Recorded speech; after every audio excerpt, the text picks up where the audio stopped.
अस्सलाम नाज़रीन, हमारी सुपिया सिंध वाई साईं मां आहियां ज़ोएब ज़रदारी। नाज़रीन, इंतहाई अहम वीलॉग सां गॾु अॼु अव्हांजी ख़िदमत में हाज़िर थियो आहियां। अॼु इंतहाई हिकिड़ी अहम ख़बर आहे सिंध जे हवाले सां ऐं सॼे मुल्क जे हवाले सां। दहशतगर्द पाबंद जेका तनज़ीम आहे पाबंदी मड़ियल तहरीक तालिबान पाकिस्तान, उन्हनि सिंध जे हवाले सां हिकिड़ी प्रेस रिलीज़ जारी कई आहे।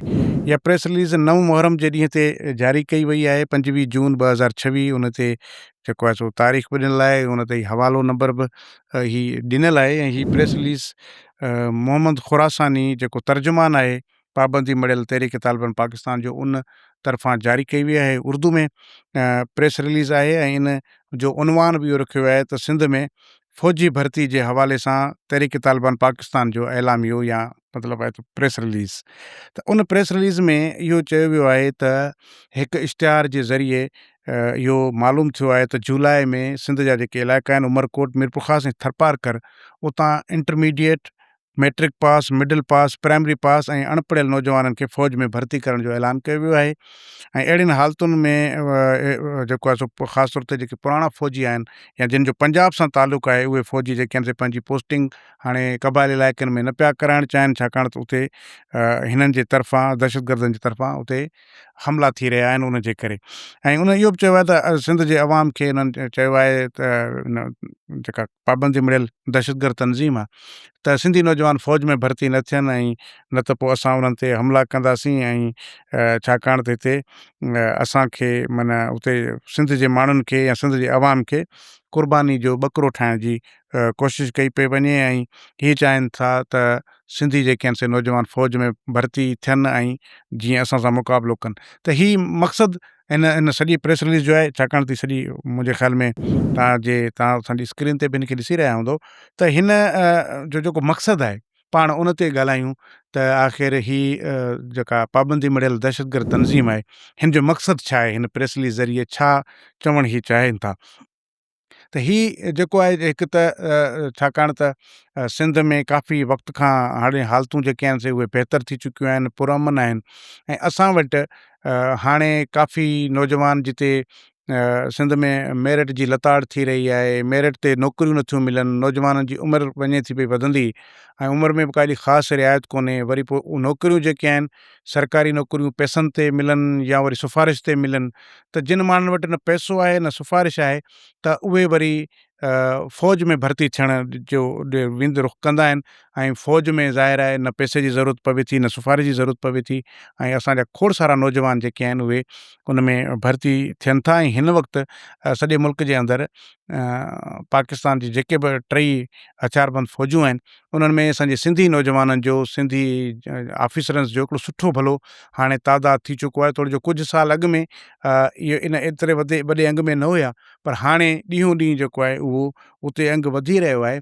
त हे हिकिड़े क़िस्म जी इहा साज़िश करणु या इहा क़िस्म जी कोशिशि थी रही आहे त सिंधी नौजवान जेके आहिनि उहे ॼण फ़ौज में भर्ती न थियनि।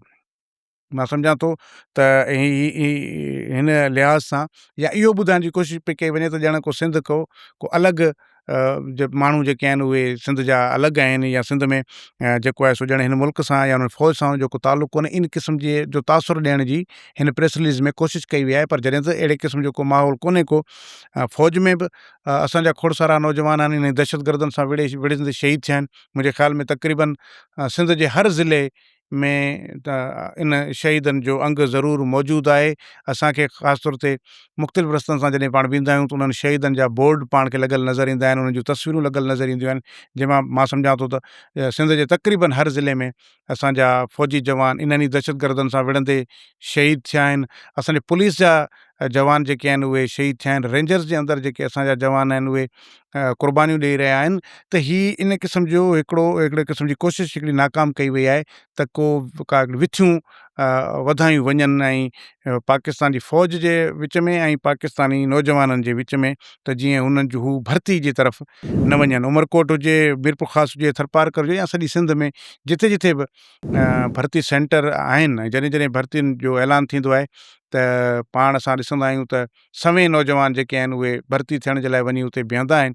ऐं पोइ उन्हनि मां जेतिरा उहे सिलेक्ट थी सघंदा आहिनि उहे फ़ौज में भर्ती थी वेंदा आहिनि। कराची जे अंदरि बि असां पाण तक़रीबन ॾिसंदा आहियूं त अक्सर केतिरा ई समय जेके नौजवान आहिनि उन्हनि जेके भर्ती सेंटर्स आहिनि उन्हनि जे साम्हूं असांखे नज़र ईंदा आहिनि। त अहिड़े क़िस्म जो जेको माहौल खे ॾिसी करे ऐं मां सम्झां थो त इहा हिकिड़े क़िस्म जी नाकाम कोशिशि आहे। हाणे इन जा ज़रूरु पाण जेकॾहिं के सबबु ॼाणण जी कोशिशि कयूं त हुननि जो त मक़सदु इहो आहे त भई हाणे असांजे हथां सिंधी नौजवान जेके आहिनि से उहे असां उन्हनि ते हमला कंदासीं, तंहिं करे उहे फ़ौज में भर्ती न थियनि। पर असल में हाणे जॾहिं असां वटि तेज़ीअ सां सिंधी नौजवान फ़ौज में भर्ती थी रहिया आहिनि त उते इन खे रोकण जी इहा साज़िश ज़रूरु थी सघे थी। उन्हनि खे नौजवाननि खे बदज़न करण जी हिकिड़ी कोशिशि थी सघे थी, जॾहिं त सिंधी माण्हू न कॾहिं इन दहशतगर्दनि जे आॾो झुकिया आहिनि, न ई वरी दहशतगर्दनि जे आॾो कॾहिं उन्हनि ख़ौफ़ज़दा थिया आहिनि। असां जेकॾहिं मतिलबु पाण रुॻो जेके दहशतगर्दनि सां विढ़ंदे असां जूं जेकॾहिं क़ुर्बानियूं ॻणायूं त बि पाण खे खोड़ सारा माण्हू असांखे, चाहे उहे सियासी लीडरशिप हुजे, असांजा आम शहरी हुजनि सिंध जा, पॉलिटिकल वर्कर हुजनि, फ़ौजी जवान हुजनि, पुलिस जा जवान हुजनि, ऑफिसर्स हुजनि, उन्हनि सभिनी जूं क़ुर्बानियुनि जी हिकिड़ी वॾी डिघी तारीख़ आहे। तव्हां 18 अक्टूबर ते ॾिसो दहशतगर्दनि जे हमले में सवें माण्हू जेके आहिनि से हिते शारा फैसल ते शहीद कया विया, ज़ख़्मी कया विया। मोहतरमा बेनज़ीर भुट्टो खे शहीद कयो वियो इन अहिड़ी साॻी दहशतगर्दनि जे हमले में। उनखां अलावा फ़ौजी जवान असांजा कराची जे अंदरि पाण ॾिसूं त पुलिस जा एहलकार जेके केतिरा शहीद थिया, ऑफिसर शहीद थिया।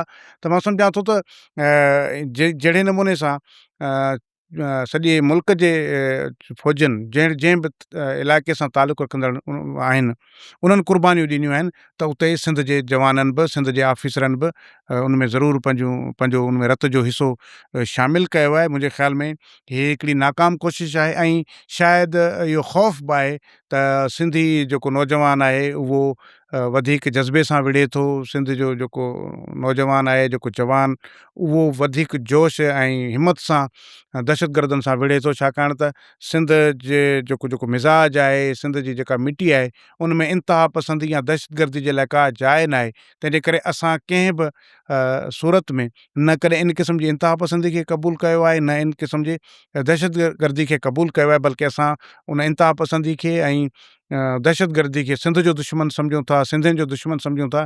तंहिंजे करे असांजे जवान में उहो वधीक अञा इन दहशतगर्दनि सां विढ़ण जो जज़्बो आहे। त मुंहिंजे ख़्याल में हीअ हिन क़िस्म जी जेका कोशिशि आहे इहा कामयाबु कोन थींदी ऐं असांजा जेके जवान आहिनि सिंधी, उहे जेके बि भर्ती सेंटर आहिनि, पाक फ़ौज जा, एयरफोर्स जा, नेवी जा, आर्मी जा, उन सभिनी जॻहियुनि ते वञी पंहिंजो जेको आहे सो भर्तियूं कराइनि था पिया। ऐं मुंहिंजे ख़्याल में अहिड़े क़िस्म जी शयूं ख़ौफ़ज़दा कोन थियूं करे सघनि। ऐं हीअ सॼो मुल्क जेको आहे असां सभिनी जो आहे ऐं हिननि सभिनी खे बचाइण लाइ, इन जी दिफ़ा जे लाइ ऐं दहशतगर्दनि सां मुआरो अटकाइण लाइ असां सभिनी खे हिमत करणी पवंदी, हिक ॿिए जो साथ ॾियणो पवंदो।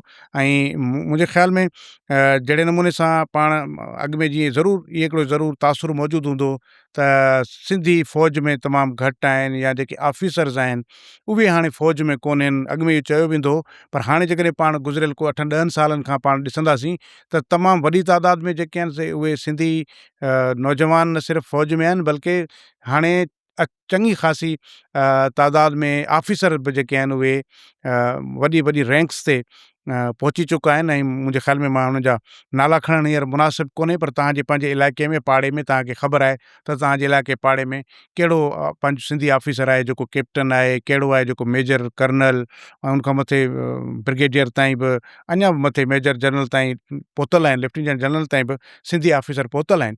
त मुंहिंजे ख़्याल में इहो न सिर्फ़ु असांखे फ़ौज में वञण जे लाइ हेठियां खां को सिपाही या जवान जे तौर ते भर्ती न थियणु खपे, बल्कि असां वटि उनखे नौजवाननि खे इन पासे बि अचणु खपे त सेकंड लेफ्टिनेंट जो इम्तिहान ॾियनि ऐं सेकंड लेफ्टिनेंट तौरु भर्ती थियनि, त जीअं हू ऑफिसर रैंक में वञनि, जीअं असांजा ॿिया खोड़ सारा सिंधी जेके ऑफिसर्स हिन वक़्तु बि मौजूदु आहिनि, कुझु त रिटायर बि थी चुका आहिनि। मुंहिंजे ख़्याल में हिकिड़ी वॾी खेप हिन वक़्तु बि सिंधी ऑफिसर्स जी पाक फ़ौज में मौजूदु आहे, ख़ासि तौर ते नेवी में त तमामु घणा असांजा सिंधी ऑफिसर्स मौजूदु मौजूदु आहिनि, ईअं ई एयरफोर्स में बि असांजा सिंधी ऑफिसर्स मौजूदु आहिनि।